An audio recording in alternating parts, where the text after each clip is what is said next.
Nosso precioso e querido irmão Leonel Quevedo de Camargo escreveu contestando o vídeo que eu fiz para o Tiago Tadashi.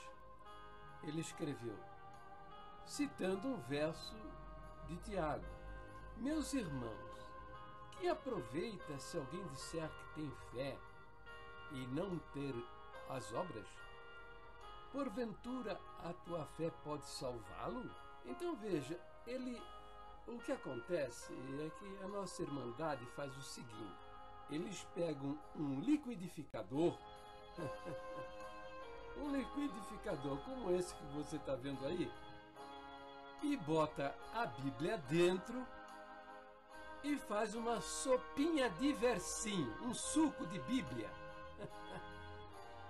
Sem considerar que a palavra Deus, a Bíblia, ela foi inspirada pelo Espírito Santo, e a Bíblia foi inspirada pelo Espírito Santo. O que eu quero dizer com inspiração? Com inspiração eu estou querendo dizer o seguinte, que o Espírito Santo colocou na mente e no coração dos apóstolos aquilo que ele queria que fosse registrado para o nosso conhecimento e a nossa informação. Então, veja o que ela diz a respeito de si mesma. Toda escritura é divinamente inspirada e proveitosa para ensinar, para corrigir, para redarguir, para instruir em justiça. Está em 2 Timóteo, capítulos 3, verso 16. Porque a profecia nunca foi produzida por vontade de homem algum, mas os homens santos de Deus falaram inspirados pelo Espírito Santo. A Bíblia não é um livro maluco para a gente ficar fazendo com os versos da Bíblia sopa de letrinha, tá? Suco de Bíblia, né? Não, a gente precisa ter cuidado nas nossas interpretações. No caso aqui, veja, o nosso querido irmão Quevedo está usando a palavra de Deus, né, contra a palavra do próprio Deus, que é uma coisa absurda, né? Que não deveria acontecer, porque é conflitante. Veja como é conflitante com o ensino de Jesus. Veja aí, olha os versos que o Senhor Jesus fala sobre a nossa salvação e vê se ele fala em obras. Veja se fala em obras. Recomendo que vocês façam uma pausa no vídeo e examinem verso por verso. São 20 versos onde o Senhor Jesus diz que simplesmente que quem crê nele tem a vida eterna. Se obras fizessem parte da nossa salvação, ele diria, por exemplo, o verso de João 6,47, onde está escrito: quem crê em mim tem a vida eterna, ele diria: quem crê em mim e pratica boas obras tem a vida eterna. Além do que, veja, tem 8 exemplos de pessoas salvas com as simples palavras, com a simples expressão: a tua fé te salvou. O verbo salvar ainda está flexionado no passado, mostrando que eles foram salvos no momento anterior ao encontro com Jesus.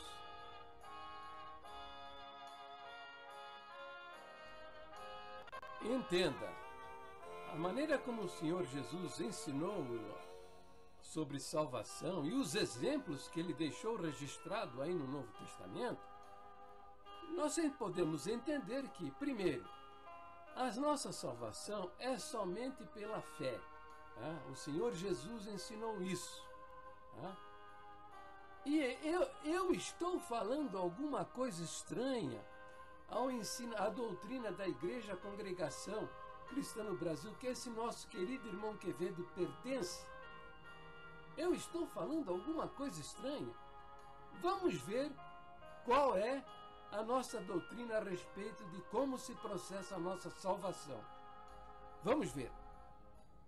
Olha aí, leia, presta atenção, está lá no final do seu inário, confira. Está escrito: nós cremos que a regeneração ou o novo nascimento só se recebe pela fé em Jesus Cristo.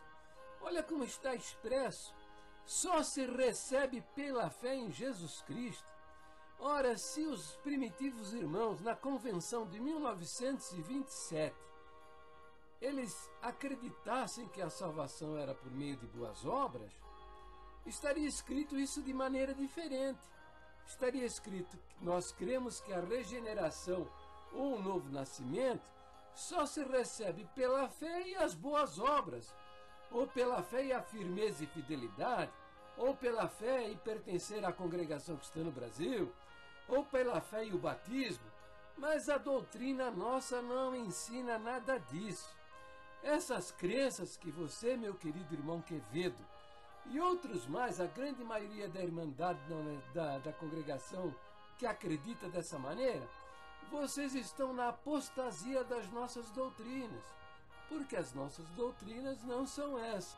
E por isso, você não tem certeza da sua salvação.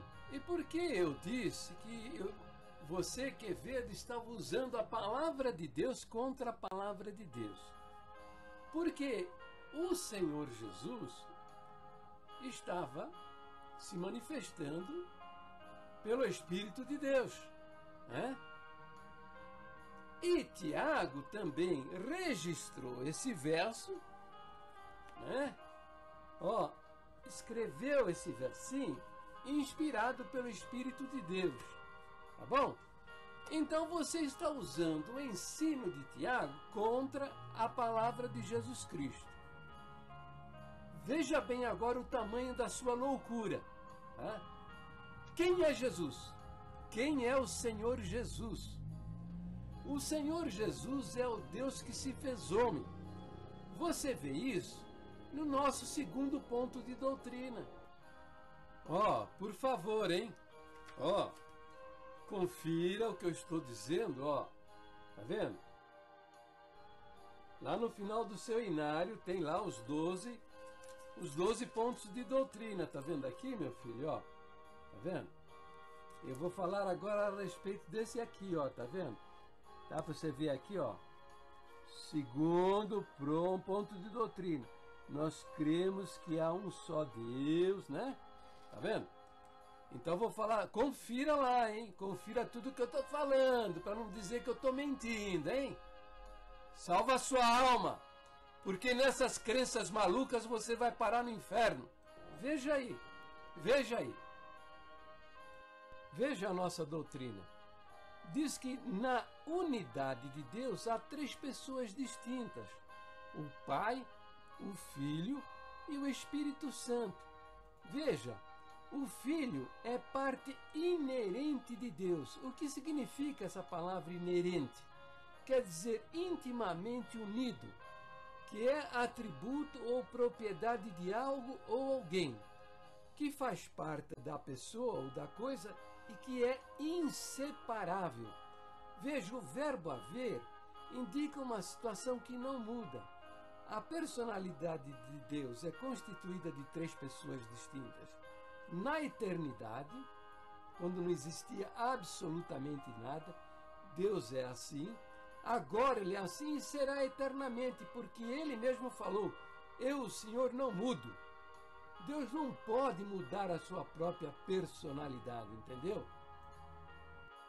Bem, agora nós vamos conversar a respeito do terceiro ponto de doutrina, que trata de uma maneira muito específica, especial, a respeito da divindade de Jesus Cristo, declarando que Ele é verdadeiro Deus e verdadeiro homem, e que nele há 2 naturezas, a natureza divina e a natureza humana. Veja, a nossa doutrina diz, lá no terceiro ponto de doutrina, confira no seu inário para ver se estou falando a verdade. Confira no nosso inário, tá? Veja, o terceiro ponto de doutrina diz assim: nós cremos que Jesus Cristo, o Filho de Deus, é a palavra feito carne, é a palavra feito carne, havendo assumido uma natureza humana dentro do ventre de Maria Virgem, possuindo ele, por conseguinte, duas naturezas, a divina e a humana. Agora presta atenção, presta atenção. Por isso é chamado verdadeiro Deus e verdadeiro homem. Entendeu? E é o único Salvador, pois sofreu a morte pela culpa de todos os homens. Está vendo aí? Essa é a nossa doutrina, falando especificamente da pessoa de Jesus, que é o próprio Deus que se fez homem e habitou entre nós, conforme esse verso que você está vendo aí agora. Entendeu? Tá vendo? Então, ele era Deus. O verso 1 diz que ele era Deus. No princípio era o verbo estava com Deus. E o verbo era Deus. Essa palavra verbo é o Senhor Jesus na eternidade. Tá? O verso 3 diz que todas as coisas foram feitas por ele. E sem ele nada do que foi feito se fez. Tá? Por quê? Porque Deus não fez o sol, a luz, os planetas, tá? Com as suas mãos. Ele falou e aconteceu. Verbo significa palavra. Tá? Então, Deus emitiu a palavra. Ele disse, por exemplo, lá no livro de Gênesis, haja luz e houve luz. Essa palavra que saiu da boca de Deus é Jesus Cristo na eternidade. O verso 14 diz que o verbo se fez carne e habitou entre nós. Então o verbo é Jesus Cristo na eternidade que se fez homem. Entrando no mundo, ele recebeu o nome de Jesus. O anjo falou a José e falou a Maria que aquela criança deveria receber o nome de Jesus. E o título Cristo, e a palavra Cristo é um título que ele recebeu depois que entrou no mundo. Veja o testemunho do Senhor Jesus no Novo Testamento. Ele se declarou o Yahvé que apareceu a Moisés lá no Monte Horebe o tempo todo. Você não sabe, mas ele falava em aramaico. E quando ele... a flexão verbal eu sou, em aramaico é Yahvé. Todas as vezes que ele dizia eu sou o caminho, eu sou a verdade, eu sou o bom pastor, eu sou a porta, eu sou a luz do mundo, eu sou a ressurreição. Todas as vezes que ele falava eu sou, ele estava falando em aramaico e dizendo-se o Yahvé que apareceu a Moisés lá no Monte Horebe, quando ele escreveu lá os 10 mandamentos. Não somente isso, mas também durante o seu ministério aqui na face dessa terra, ele fez coisas que somente Deus pode fazer ou Deus é merecedor. Por exemplo, perdoar pecados. Ele disse a várias pessoas, perdoados estão os seus pecados.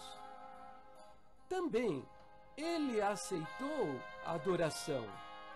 Várias pessoas se prostraram na sua presença em adoração. E a nenhuma delas ele disse, levanta, adora somente a Deus. A nenhuma delas ele disse isso. Ele aceitou ser adorado. Além do que, o próprio Deus mandou que ele fosse adorado. Ele recebesse a adoração. Você está vendo os versos que mostram isso. Recomendo que você faça uma pausa nesse vídeo e confira na sua Bíblia Se eu estou falando a verdade, veja o que diz o Pai no livro de Hebreus, capítulo 1, verso 6. E outra vez, quando introduz no mundo o primogênito, diz: e todos os anjos de Deus o adorem. Veja, a ordem do Pai é que a pessoa do Senhor Jesus seja adorada por todos os homens.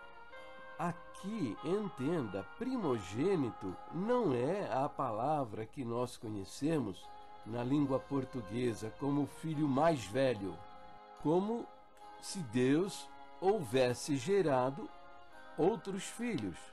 Mas a palavra aqui significa proeminência, primazia, liderança.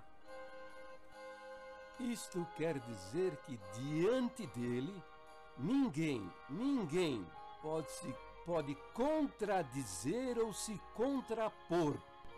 Papa, apóstolos, bispos, pastores, anciães, como o caso da congregação, conselho de anciães, conselhos ministeriais, seja o que for, sejam quais sejam tais homens, a proeminência, liderança, a primazia é do Senhor Jesus.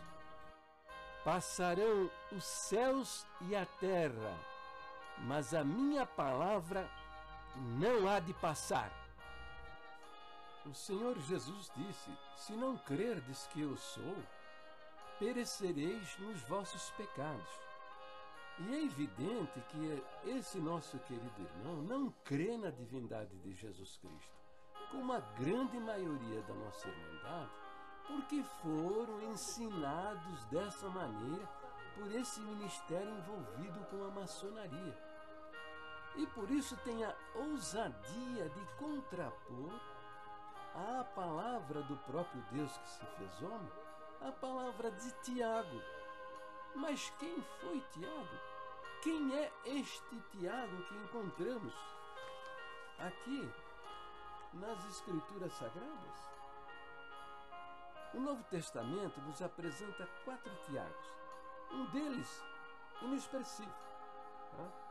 É mencionado o seu nome, mais nada. 2 outros são Tiago, filho de Alfeu, e Tiago, filho de Zebedeu, que era irmão de João, João o apóstolo. O João que escreveu o Evangelho e escreveu também o livro do Apocalipse e as 3 cartas que estão aí no Novo Testamento. E o outro Tiago, esse dessa carta que está aí no Novo Testamento, o livro de Tiago, este foi irmão do Senhor. Mas ele nem apóstolo foi. Para substituir Judas, que traiu o Senhor, os apóstolos decidiram por Barsabás, José Barsabás e Matias. Não escolheram Tiago. Por que será? Simples. Porque ele não tinha qualificação para o exercício do ministério do apostolado. Ele foi bispo na cidade de Jerusalém, mas ele não foi apóstolo.